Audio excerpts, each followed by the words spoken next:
Bonsoir et bienvenue sur ce journal télévisé de ZAE-TV aux couleurs de l'indépendance. Au menu, la célébration du 1er août à Boumé-Calavi, quelques appréciations de la discussion à bâton rompu du président Patrice Talon sont à suivre, puis les nouvelles d'outre-frontières viendront clôturer ce journal. Cette édition démarre par le débat à bâton rompu du chef de l'État hier sur la chaîne du média public l'ORTB. Laurent Métognon, secrétaire général de la FESINTRA Finance, et Adrien Timpato ont opiné sur les réactions du président Patrice Talon. Ils sont au micro d'Abdelkader Achirou. Dans le débat hier, à cette question posée, je n'ai pas trouvé de réponse claire. Le président de la République est resté un peu vague. C'est vrai, on ne peut pas éradiquer la corruption, mais il y a des pas qui doivent être posés pour rassurer. Lorsque lui aussi il nous dit aujourd'hui dans son débat à bâton rompu qu'il a appris qu'on devait marcher sur la présidence, mais dans les pays que nous copions, ceux qui nous imposent leur volonté, mais on marche sur la présidence. Pourquoi on l'interdirait ici? Et on pense qu'il fallait alors avoir une ligne rouge.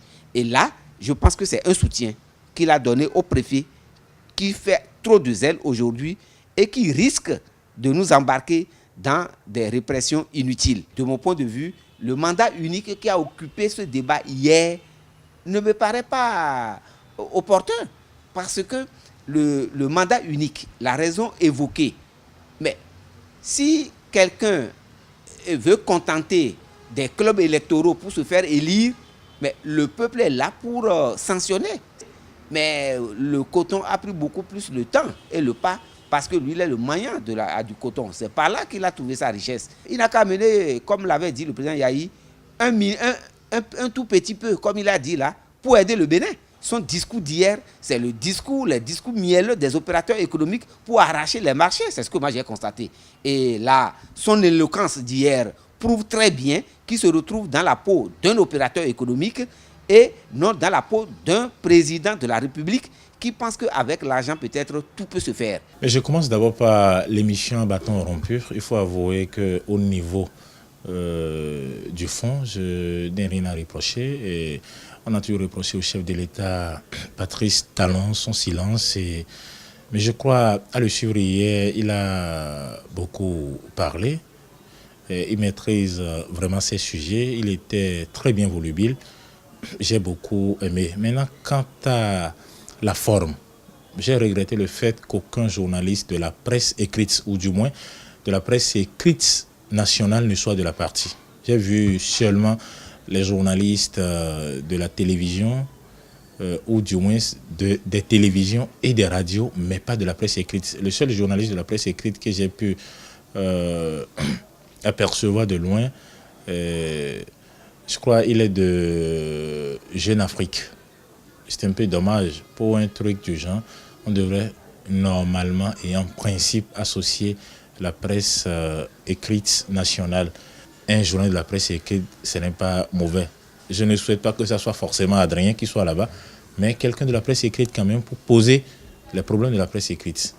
Quant à son discours, je crois qu'il a pris le pouvoir il n'y a pas trop longtemps et il a essayé dans un discours succinct, il n'a pas été trop long, ça j'ai beaucoup aimé, mais de façon succincte, il a essayé de ramasser un peu les mots qui mènent le pays. Et il a dit qu'il a hérité d'un pays politiquement convalescent. Bon, ça se comprend et tout le monde sait dans quel état le chef de l'État Boni Yaya a laissé ce pays. La célébration de la fête nationale du 1er août s'est aussi déroulée à Boumé-Calavi. Dépôt de gerbes, défilé pédestre et motorisé exécuté par militaires et civils pour la première du tout nouveau maire Georges Bala. Images et sons réalisés par la rédaction des ZAE-TV.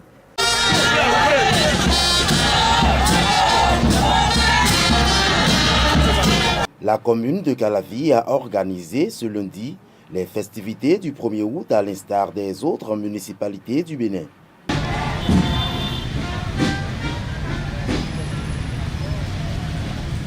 Après le dépôt des gerbes, à la place des monuments dédiés aux enfants morts pour la patrie, les défilés militaires et civils se sont succédés du carrefour Arconville au camp militaire de Calavi.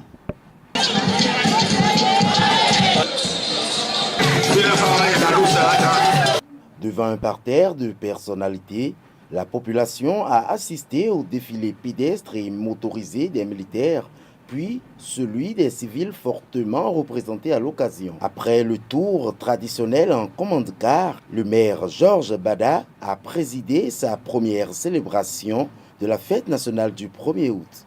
Mais mes points de vue sont de remercier d'entrée de jeu toute la population d'Abomey-Calavi pour sa mobilisation. Les hommes en uniforme, je veux dire nos militaires, ils ont mérité leur rôle. Ils l'ont prouvé au peuple, à la population d'Abomey-Calavi qu'ils peuvent avoir confiance en eux. Les civils également ont prouvé qu'aux côtés des militaires, ils peuvent faire de bonnes choses. Ainsi, dans une cohérence, nous avons fêté, nous avons fait ce défilé et nous pensons que notre pays ira de l'avant et surtout notre commune, dans l'unité, amorcera son développement et continuera à jouer son rôle de ville, de dortoir. Après le locataire de l'hôtel de ville de Calavi, les divers invités ont fait part de leurs appréciations. En fait, j'ai suivi le défilé militaire et civil qui a été bien organisé.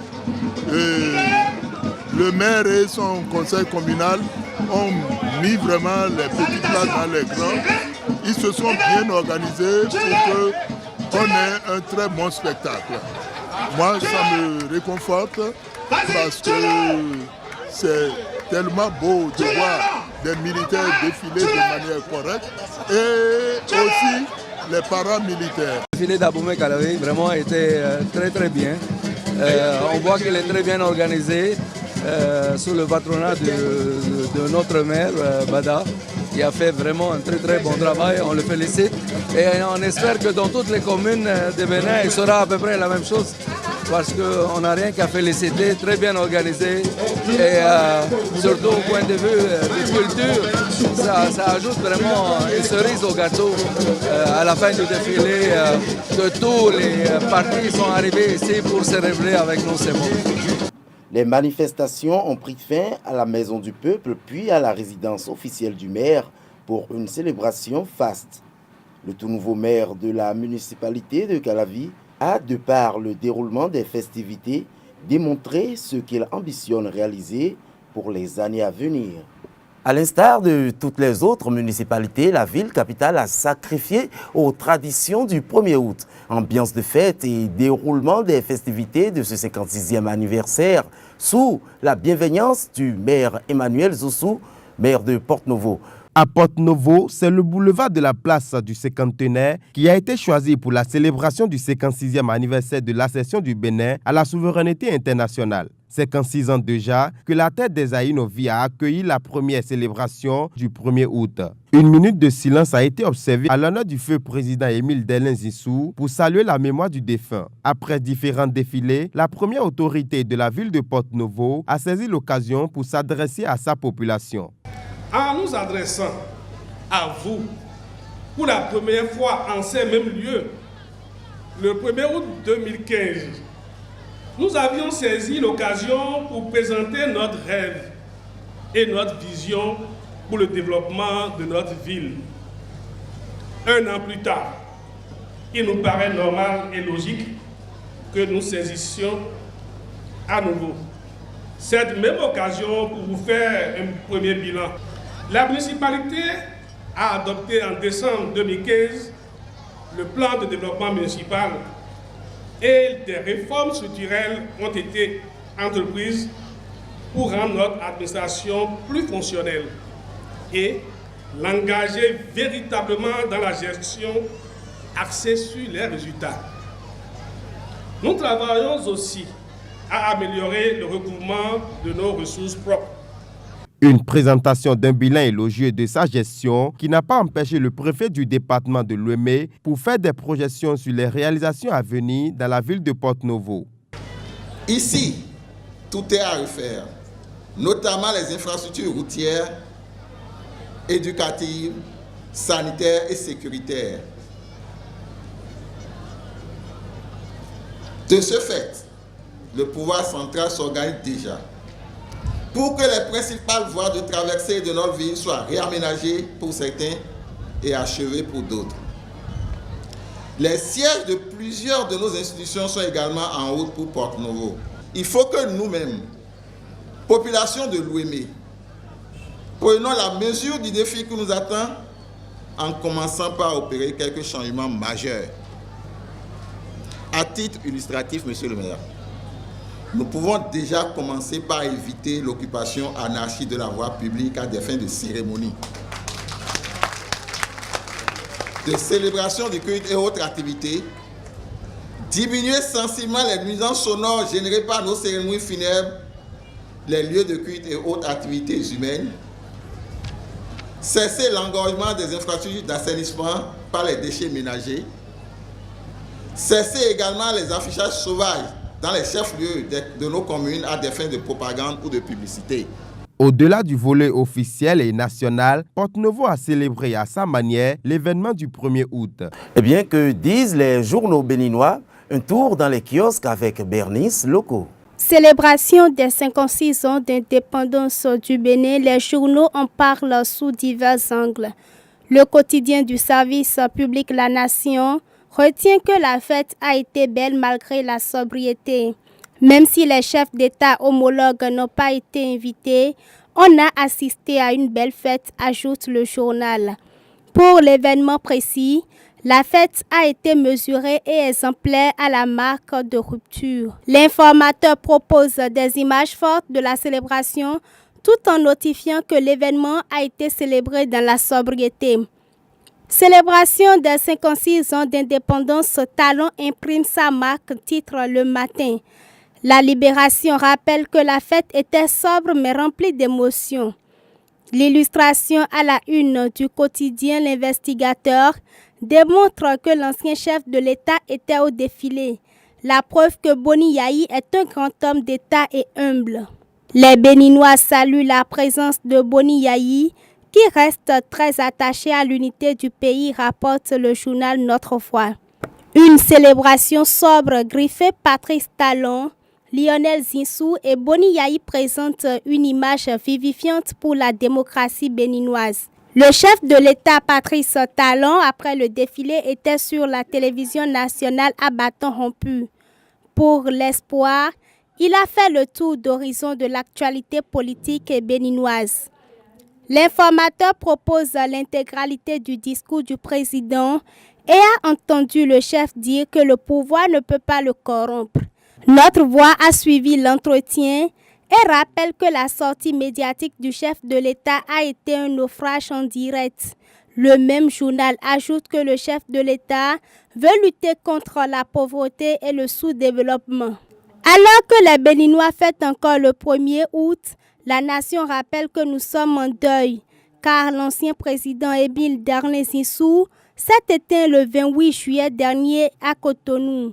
Patrice Talon, Nicéphore Soglo, Boni Yayi, Adrien Hungbeji et d'autres personnalités ont honoré sa mémoire, rapporte l'événement précis. À présent, la compilation de l'information à l'étranger, c'est une réalisation de Gaël Billy Laibi. Alors que le Brésil s'apprête à accueillir le plus grand événement médiatique au monde, des milliers de personnes se sont retrouvées dans plusieurs villes du Brésil le 31 juillet dernier. Ils réclament le départ définitif de la présidente Dilma Rousseff. Elle est accusée de complicité de corruption et de maquillage de comptes dans une affaire impliquant la compagnie pétrolière nationale Petrobras et des sociétés de bâtiments travaux pratiques. Mais plusieurs autres groupes la soutiennent et rejettent le président intérim Michel Temer. La République de la Centrafrique sera représentée par 6 athlètes aux Jeux olympiques de Rio. Ils sont hommes et femmes à y participer, dont Judith Bouyadé, la boxeuse de la délégation. Le président de Congo-Brazzaville, Denis Sassou Nguesso, est décidé à sortir son pays de la crise économique. Pour ce faire, il a tenu un conseil avec ses ministres le week-end dernier et a invité les membres de son gouvernement à développer des activités agricoles pérennes sur la base de leurs émoluments. Au Mali, des actions contre les commerces jugés illégaux se poursuivent. La deuxième semaine de l'opération Bulldozer a démarré hier lundi à Bamako. Les forces de l'ordre ont déjà démoli des centaines de kiosques et étals jonchant les rues de manière illégale d'après les autorités. Nous sommes au terme de cette session d'information que nous vous remercions d'avoir suivi. Retrouvez demain Enoch Lahadé à la présentation, même heure, même site, pour un autre rendez-vous de l'actualité sur les www.esaetv.com. Portez-vous bien.